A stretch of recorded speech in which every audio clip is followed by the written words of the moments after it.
Hey there, everybody. Welcome to our preview for the Blacklist Season 10, Episode 3.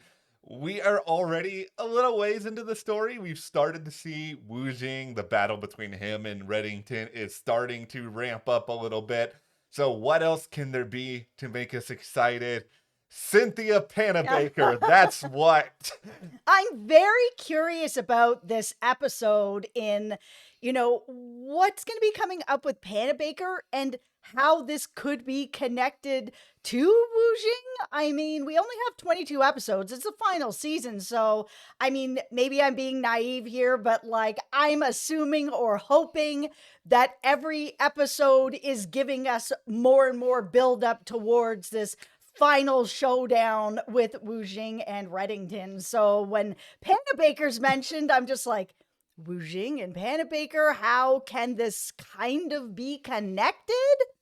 I'm calling it now, everybody. Panabaker and Wujing are working together. No, I'm just Oh, doing the right. riff on last season where I sat here for 2 months saying that Panabaker was the traitor out to destroy Reddington and everybody else. Panabaker, no. Listen, there's lots of theories already with who is working with Wujing that is close to Reddington and the task force. I've seen in the comments so many of you think that Sia is a double agent, that she's in to either get revenge for what happened to her mom by taking out Reddington, or is working with Wujing to take out Reddington. And who knows? You never know with this show. A lot of people didn't see everything with Marvin coming last season. I mean, I did.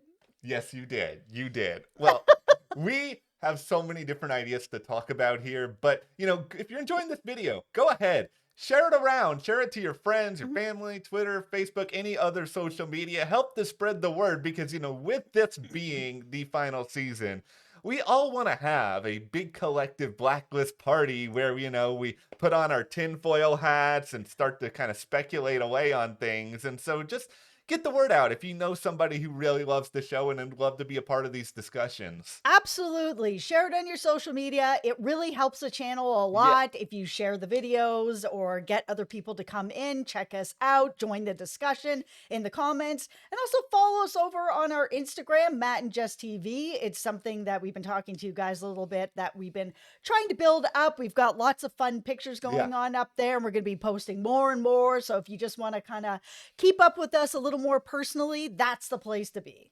Okay, so let's get into a little bit here of why Panabaker is coming back right now, other than tinfoil hat theories that she is somehow involved in some criminal mastermind idea. No, but there is an attempt that is being made on her life at some point during this episode, which is titled The Four Guns, and ultimately this attempt is going to lead the task force to a group of renowned pickpockets, because that's what you think of when you think of an attempt on somebody's life. Yeah, or the four guns. I mean, maybe it's not the pickpockets, maybe it is, and they're using this name to throw people off of what they do. We don't know just yet, but the idea of having a group of pickpockets is pretty exciting. You know what it makes me think of? Whenever I think of pickpockets, it's just I play a lot of Elder Scrolls, and there's a pickpocketing skill tree, and whenever you pickpocket somebody and you don't actually take the item, the NPC you're talking to is like, "Stop! Pickpocket!" And then a guard just runs up out of nowhere. It's like, how did you get here so fast?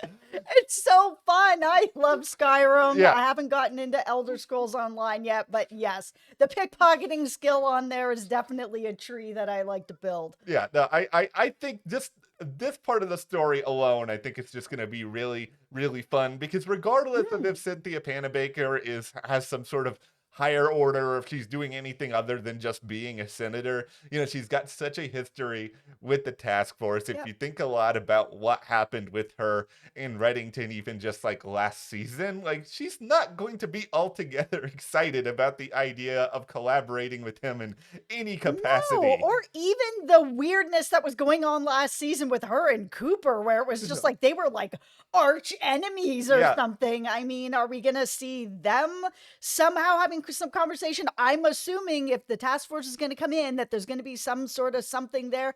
Man, I would love to see whatever that beef is Yeah. squashed, or at least let us know really what the beef is. Because we know that she's got beef with Reddington, obviously, but like that whole thing where she was having that weird like conversation with Cooper, and she was being really nasty to him. I don't really get it. I don't either. Like, I think it was the fan fiction idea here, and this is just a fun idea to think about. There was once upon a time Cooper was kind of offered a chance to be a senator or run for it or something like that, and I just like, what if Panabaker snaked him and ended up like getting it herself? I got this power now, Cooper. What are you gonna do about it? And then he's just like bitter over it, but there's no actual evidence of that. It's just more fun to think that way. Okay, the rest of the synopsis is saying that Red is going to send a dangerous gift to an old friend in custody. So once it said in custody, of course we put on our tinfoil hats of like, who could that be? I mean, he's got a few people in custody, some friends, some not friends. Yeah. So who could it be? Like there's a number of different ideas you can sort of dance around with all of this. Like, anytime I see the words old friend, like the first thing I automatically think of is just Ilya, because they made such a, big deal out of their longtime friendship and how they know each other. But the problem here is that Ilya, as far as we know, not in custody. So, we can sort of rule him out of the list. Like, Robert Vesco, that's another name that you can sort of throw out there. Like, there is evidence that he's going to be around on the show at some point this season.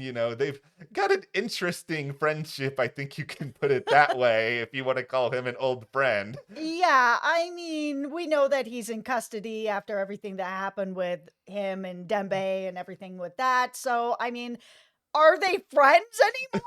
I mean, question mark?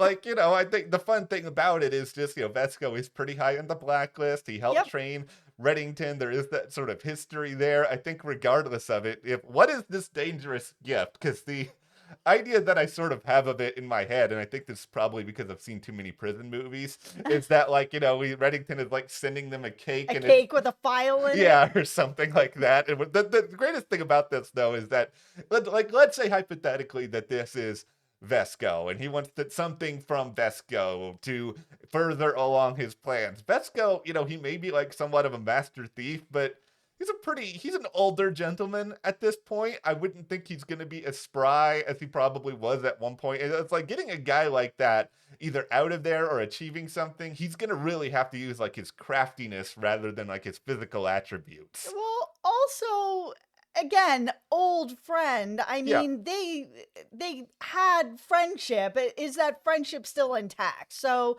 if it's him, is he even going to be really willing to help? I mean, that bridge might be burned. I think ultimately what Reddington needs to think about, and maybe that this is what it is, regardless of who is behind bars that he's reaching out to, is that he needs allies. Like, he needs people in his corner, like Wujing and Mirsa. Who knows where they are? So it's like they're not on his side. DEMBE is with the FBI right now. We know that already. Chuck, Chuck, not that Chuck is a major character anyway, but he hasn't really been around Reddington either. So who does he really have to sort of rely on? Is he just like wandering the streets, just being like, not really knowing who's going to come after him? Well, it's also, we don't really know what Reddington's plan is at this point. Like, is he just looking to kill off Wujing? Is he looking to stop his list from getting out? Like, we don't exactly know what his plan is. We kind of are starting to get a better sense of what Wujing's plan is, because, he could kill Reddington whenever he wants, and he's not doing that. He's more so seemingly in the humiliation business, where he wants, worldwide criminal revenge, where it's like, if you know Reddington and he's this big mastermind, guess what? He's also doing this, and so, don't trust him anymore. He's more in the business of just ruining him. Yeah, like, I think he knows that reputation means a lot to him. Why not take him down a peg in that way? The other thing, and oh boy, I'm I'm about to say arguably the stupidest run of things that I've ever said in one of these videos. So here we go, prepare guys. for that. Put on your hard hat. This is a hard hat occasion. So is it, or is it a clown car? it might be a clown car by Okay, the end of it. You can tell me. Get into the Okay, car. Here we so go. Brimley is going to be in this episode, which is, of course, always worth rejoicing. Who doesn't love Brimley? You know, he's a busier actor now. He's also on Only Murders in the Building, so he's got a lot going on. But what animal is Brimley bringing along for the ride? Because this is a Brimley staple. So here we go. This is what's going to happen here. Oh, no. So the episode after this one is the 200th episode, and it's called The Hyena. So Brimley, in this episode, is bringing with him the harrowing hyena, who is going to come and laugh his way to getting answers, and then the hyena is going to turn on Brimley, become the Blacklister for the 200th episode, and that's why it's named that. Thank you. Oh my God. I'm done. Just pie yourself Okay, in the face and start honking your nose. Here we go in the clown car. Okay, well. No, you know what? They have used animals with Brimley so much that I'm kind of hoping he doesn't, because he has used other taxes. It's not always animals, but the past few seasons he has brought in strange animals this whole time. So, like, it would be nice to see him maybe do something else, but I don't know. I'm team animal. I want him to be like the demented Jack Hanna. For those who remember when Jack Hanna would bring all the animals on the late night talk shows or whatever, and every time it's like a new thing and it's always weird and unhinged. But maybe that says something about me more than it does about Brimley. Maybe. But well, you know, we will be here on Sunday to talk through everything that happened and share more theories, more thoughts. Yeah, we'll have our review up as soon as the episode ends. So make sure you're here. Bring your friends for discussion. Share the video, and we will see you next time.